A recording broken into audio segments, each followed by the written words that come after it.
Okay, page 216, right to freedom. कल इसी पे क्लास कट गई थी, इसी बोर्ड पे लगा नहीं है।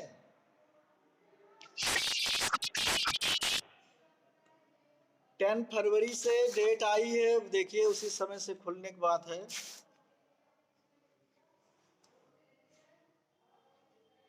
10 फरवरी 10 फरवरी से ऑर्डर आया है। 1 to 5 1 मार्च से।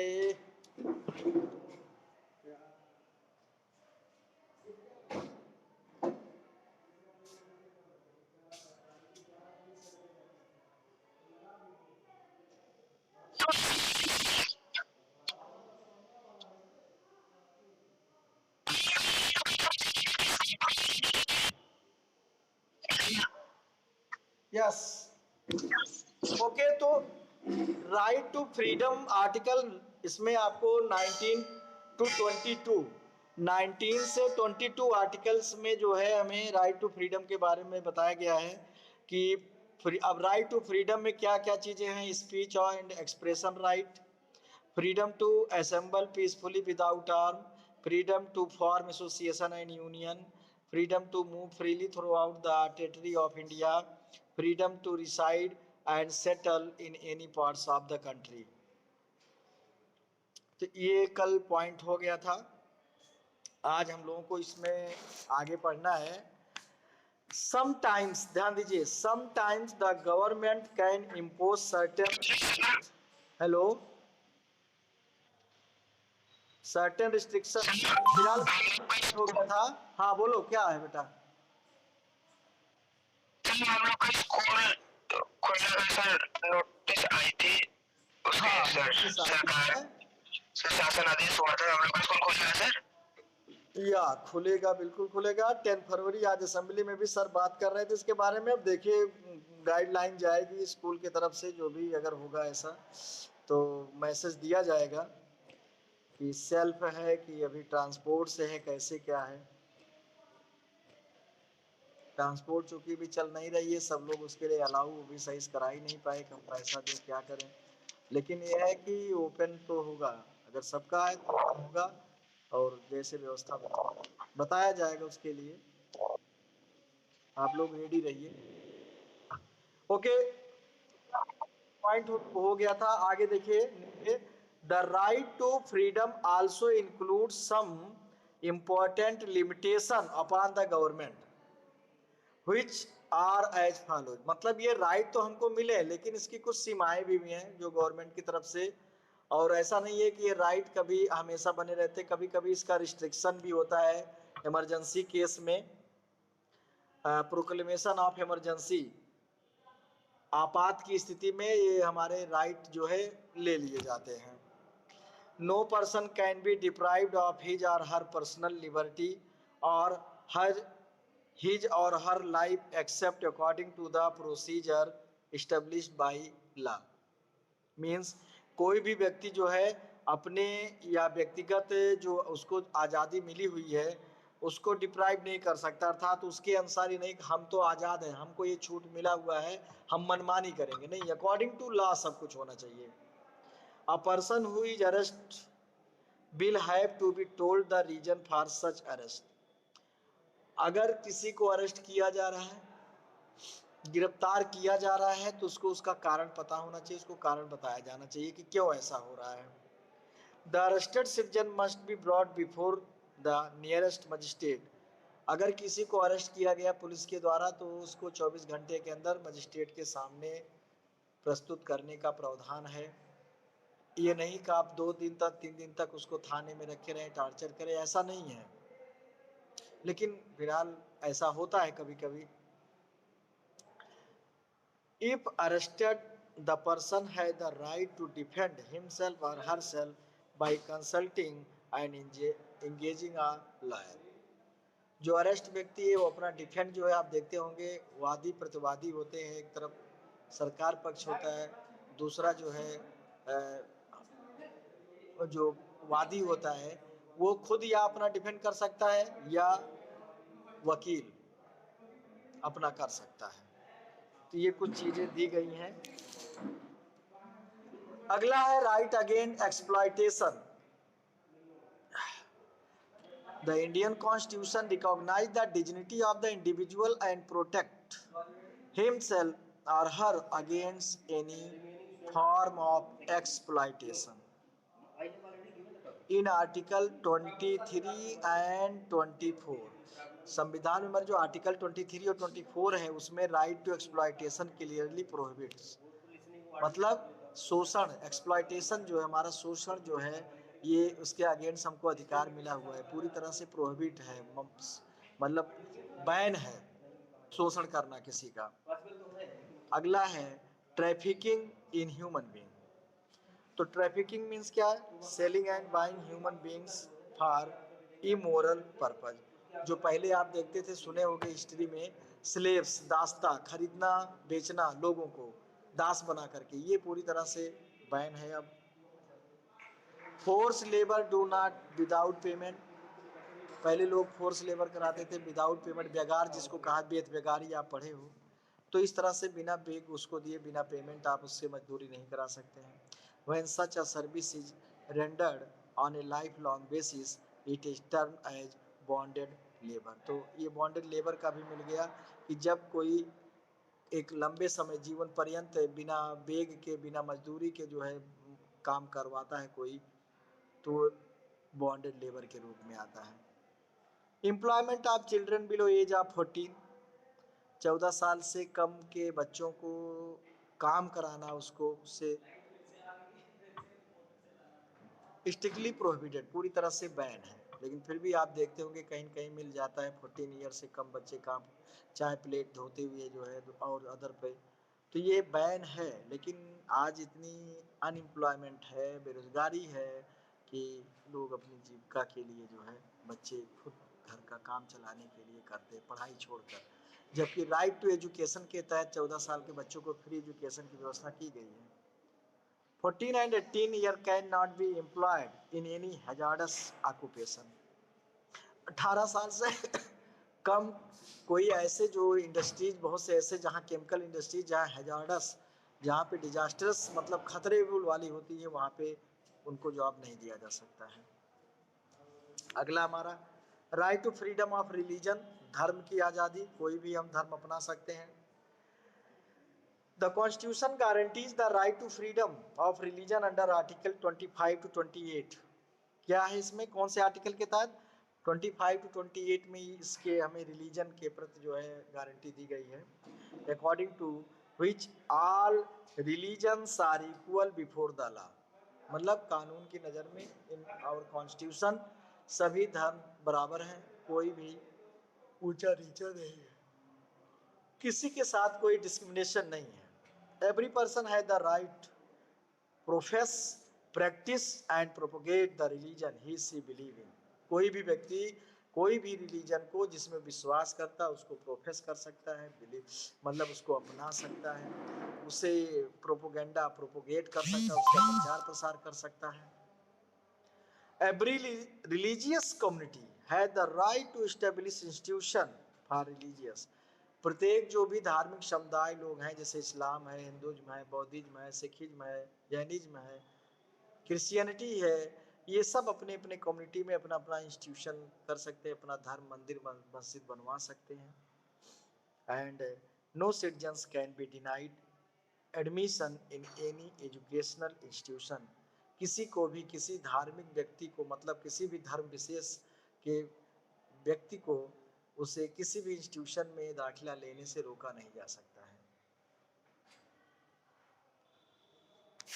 The Constitution prohibits the imparting of religious instruction in school run by the state or receive aid from the state. मतलब ऐसे जो सरकारी स्कूल हों या जो एड गारंटेड हों, मतलब जहाँ पे सरकारी एड आता हो, प्राइवेट स्कूलों में जहाँ पे सरकारी पैसा आता हो, ऐसे जगहों पे कोई इस तरह का इंस्ट्रक्शन या धार्मिक रूप से विशेष किसी एक धर्म विशेष को बढ़ावा नहीं दिया जा सकता है। Cultural and educational right. India is a land of multiple language and diverse culture। We know that in order to protect minorities and maintain the diversity, minority majority कोई यहाँ पे वो नहीं है, सबको बराबर राइट्स है। और डाइवर्सिटी जो विविधता हुआ है उसको मेंटेन करने के लिए the constitution provide for cultural and educational right. क्या दिया है हमारे संविधान ने हमको? कल्चरल मतलब सांस्कृतिक और एजुकेशनल अधिकार। These right address the concern of minority communities. Every sections of the Indian population has right to conserve their script.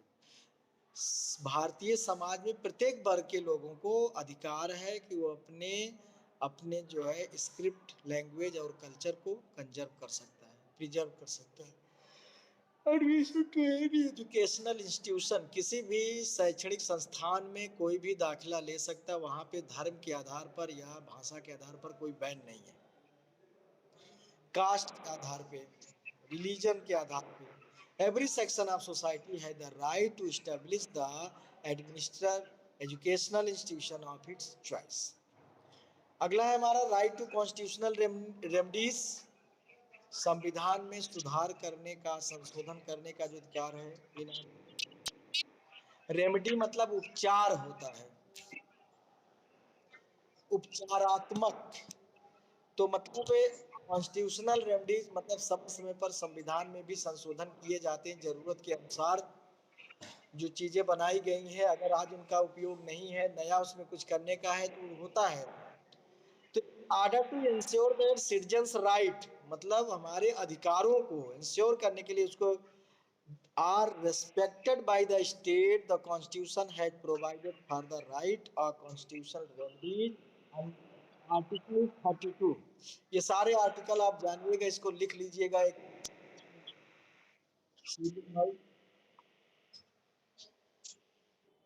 आगे तो स्टेट्स या जो हमारे कॉन्स्टिट्यूशन में ये व्यवस्था दी गई है उसमें रेमेडी करने का। This itself is a fundamental right and make other right effective. और ये खुद एक मूलभूत अधिकार है और अदर राइट्स को भी प्रभावी बनाता है।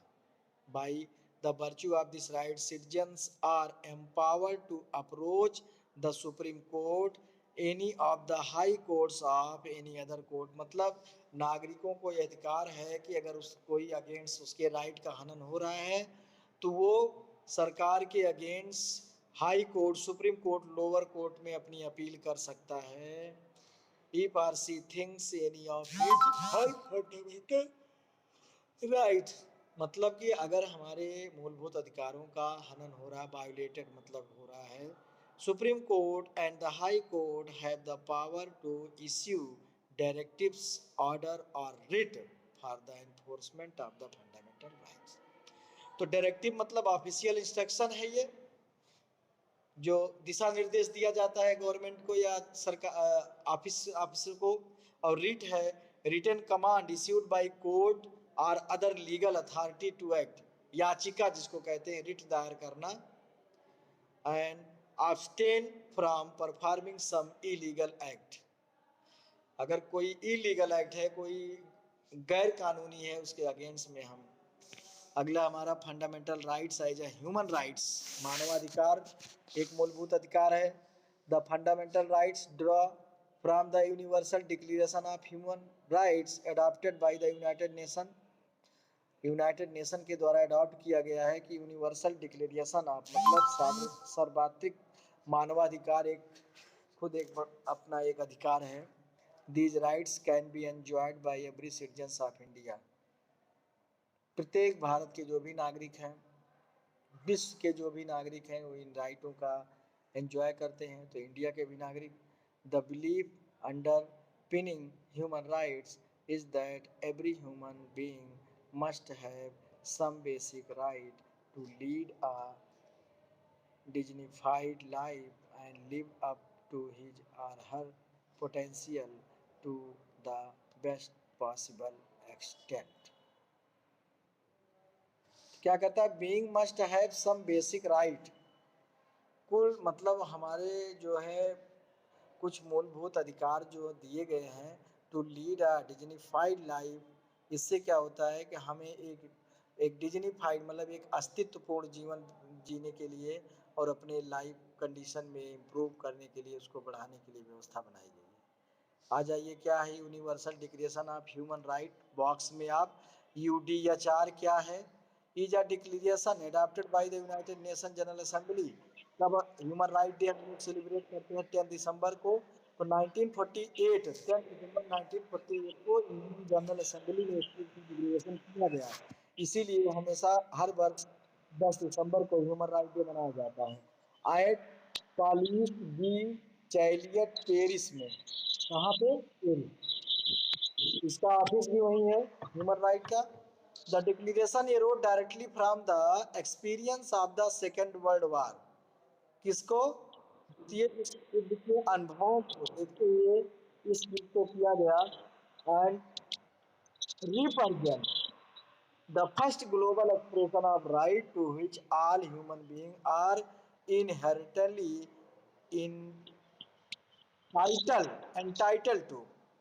It consists of 30 articles. इसमें जो है पूरा 30 आर्टिकल बनाए गए which have been elaborated in subsequent international treaties.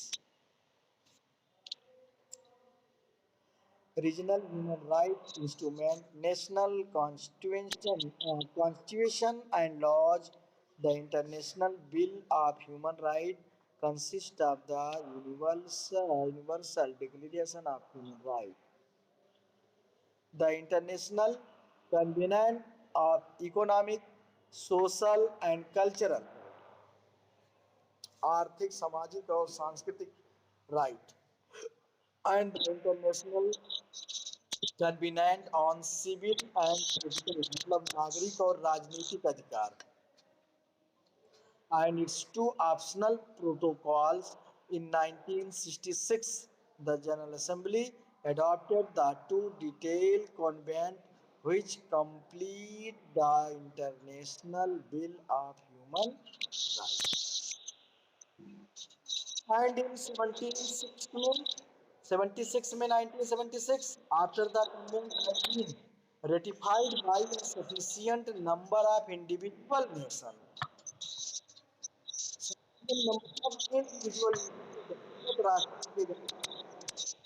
the bill took on the force of international law. तो जो बिल बनाया गया था जैसे ह्यूमन राइट का, ये एक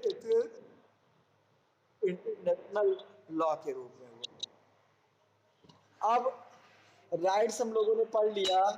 फंडामेंटल ड्यूटीज, तो the fundamental duties are a novel feature of the Indian constitution. ये भी एक आदर्श लक्षण है, गुण है हमारे संविधान का। Originally the constitution of India did not contain the fundamental duties.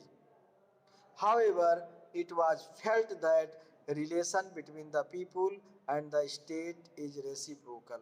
क्या कह रहा है कि ये जो है हमारे जो संविधान में did not contain, fundamental duties को कॉन्टेन नहीं किया गया है। ये केवल क्या है? रिलेशन बिटवीन पीपुल और स्टेट, मतलब देश और लोगों के बीच में, गवर्नमेंट और उसके बीच में एक रेसिप्रोकल। रेसिप्रोकल मतलब क्या होता है? एक जस्ट अपोजिट किसी का। जैसे कोई फ्रैक्शन है 5/4 है तो उसका रेसिप्रोकल कर दीजिए, 4/5 हो गया। तो यही है inverse. People enjoy certain right, मतलब कि अगर हमको कुछ राइट्स मिले हैं के बदले में हमको क्या करना चाहिए? हमारे कुछ कर्तव्य हैं टुवार्ड द नेशन। समझे? नेशन के प्रति हमारी कुछ जिम्मेदारी है। Although there is no provision in the constitution for direct enforcement, मतलब संविधान में कोई डायरेक्ट एनफोर्समेंट, मतलब डायरेक्ट आपको ये नहीं कहा गया कि आपको ऐसा करिए, लेकिन कुछ बनाया गया प्रावधान। कॉन्स्टिट्यूशन 42nd अमेंडमेंट, संविधान के 42वें संशोधन एक्ट 1976, ये सब अंडरलाइन करेंगे आप। इंट्रोड्यूस 10 फंडामेंटल ड्यूटीज, उसमें जाकर के 10 फंडामेंटल ड्यूटी किया गया। और आर्टिकल 51A में of the constitution of India, हमारे संविधान के article 51 section A, the 86 constitution amendment, जब 86वां संविधान संशोधन किया गया 2002 में, has added one more fundamental duties. एक और उसमें फंडामेंटल ड्यूटी को जोड़ दिया गया है। As a result there are now 11, अब कितने हैं, जैसे 6 फंडामेंटल राइट और एक उसमें जोड़ा गया 7, और ऐसे ही 10 थे ये ड्यूटीज, और एक अब 11 ड्यूटीज हो गए हैं। तो पढ़िए, सब 11 पॉइंट में दिया गया है। नंबर 1,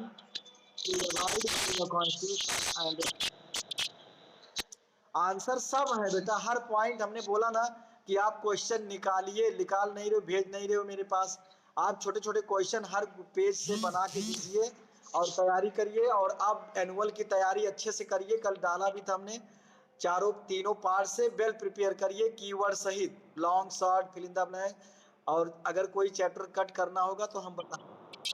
अभी तो आप पूरा बुक मान के चलिए, क्योंकि आपको आगे अब पूरा बुक ही आना है 9th क्लास और सब में, तो आप पूरे बुक से प्रिपेयर रहिए, और कोई कट करना होगा तो बताएंगे। अभी तो to abide by the constitution and respect the national flag and the national anthem, हमें अपने राष्ट्रीय झंडे और राष्ट्रीय गान का सम्मान करना चाहिए। To cherish and follow the noble ideals which inspired our national struggle for freedom, ऐसे जो हमारे राष्ट्रीय आज़ादी के लिए जो स्वतंत्रता सेनानी थे, उन्होंने जो आइडियल प्रस्तुत किया था, उनका भी सम्मान करना चाहिए, उनको फॉलो करना चाहिए। Uphold and protect the sovereignty, हमें अपने देश की एकता, अखंडता, अनेकता जो है, इसको सबको एकीकरण बनाए रखना है। To defend the country and render national service when called upon, तो हमें अपने देश की सेवा में तत्पर लगे रहना चाहिए। अगर कभी जरूरत पड़ी, बुलाई जाती है, तो हमें अपने देश के लिए बॉर्डर पे भी जाना पड़ेगा। टू प्रमोट हारमोनी, एकता, spirit of the common brotherhood, भाईचारे की भावना, among all people of India, the transcending religious linguistic, भाषा के आधार पे, धर्म के आधार पे, रीजनल, क्षेत्रीय, sectional diversities, and to renounce practice the derogatory to the dignity of women, महिलाओं के भी सम्मान को, value and preserve the rich heritage, जो हमारी सांस्कृतिक विरासत है उनको प्रिजर्व करना, उनके वैल्यू को बनाए रखना। To protect and improve the national environment including forest, हमारे अपने पर्यावरण को बचाए रखना है, उन्हें प्रिजर्व करना है। Forest, lake, river, wildlife has come compassion for the living creature. Develop the scientific temper, humanism, मानवता, and spirit of inquiry and reform. Inquiry मतलब होता है कि पूछताछ करना, जिज्ञासा, और रिफॉर्म्स में सुधार। Safeguard public property and do abjure violence, मतलब अब सरकारी संपत्ति को, उनको मतलब रक्षा करना उनकी, और एब्ज्योर वायलेंस, हिंसा से बचाना। To strive towards excellence in all sphere of individual and collective activity so that the nation constantly rises, और इससे क्या होगा, राष्ट्र हमारा लगातार ग्रोथ करेगा, higher level of endeavour and achievement. To provide opportunities for education by the parent to the guardian to his her child और ward between the age of 6 and 14, मतलब शिक्षा की अपॉर्चुनिटी भी प्रोवाइड करना है 6 से 14 साल के बच्चों को, अपने उनको एक्सरसाइज करना है, स्कूल जाने के लिए प्रेरित करना, और सब। तो बेल हो गई है, चैप्टर 4 लग गई है, 9th में है मेरा। क्वेश्चन आंसर नहीं हो पा रहा है, क्वेश्चन आंसर पे आप खुद करेंगे, डिस्कस करेंगे, आपस समझेंगे, और एक एक आंसर सही से लिखिए। पूरा बेल तैयारी करिए, सबका कंप्लीट रहना चाहिए, जिससे अगर स्कूल खुलता है तो आप ला के चेक कराएं, तैयार रहें, और एनुअल एग्ज़ाम आपका स्कूल में ही होगा। ओके, तो अब क्लास एंड कर रहे हैं।